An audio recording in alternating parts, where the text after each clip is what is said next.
তো আজ উলুবেড়িয়া কসমো বাজারে চলে এলাম কিছু জিমের জন্য টি শার্ট নেবো, ভিজ টি শার্ট নেবো। তো চলো দেখা যাক। কমেন্ট করে বলো টি শার্টটা কেমন লাগছে, ভালো লাগছে কি খারাপ লাগছে। বডি কন্ডিশন এখন মোটামুটি এসছে। 15 দিন হয়েছে মাত্র জিম করেছি, রোজার পরে 15 দিন পরে জিমের ওয়ার্কআউট। কন্ডিশন 15 কেজি কমে গেছে। 65 কত কিলো ওয়েট আছে এখন বর্তমানে আমার কমেন্ট করে বলো তোমরা। তো চলো এখানে আমি দু একটা ছবি তুলে নিই, ভালোভাবে পোজ নিই আজকের ভিডিওটা, তারপর আমি সেলুনে হেয়ার কাট করতে যাবো। তো চলো ব্লগটা ফুল দেখতে থাকো আর সাবস্ক্রাইব করে দিও। তাড়াতাড়ি আবার নেক্সট লেভেল বডি কন্ডিশন নিয়ে যাবো, তাড়াতাড়ি আবার তাহলে এখন ফ্যাট হয়ে গেছে দেখতে পাচ্ছ, আবার নেক্সট লেভেল বডি কন্ডিশন নিয়ে যাবো আগের মতো ঠিক আছে।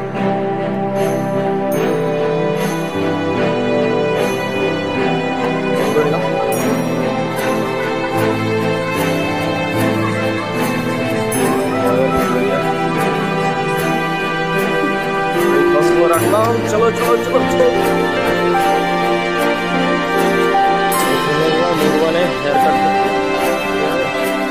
তো দেখতে পাচ্ছ আমার চুল আগের থেকে অনেকটা ঘন হয়ে গেছে। তো কিভাবে কি কোন প্রোডাক্ট আমি হেয়ার প্রোডাক্ট ইউজ করি যার কারণে চুলটা ঘন হয়ে গেছে, তেল কোন প্রোডাক্ট সেটা নিয়ে কমেন্ট করো, ওটা নিয়েও একটা ভিডিও বানিয়ে দেবো। তো আজকের ভিডিওটা বেশি বেশি করে শেয়ার করে দিও, মিনি ব্লগটা ভালো সাবস্ক্রাইব করে দিও।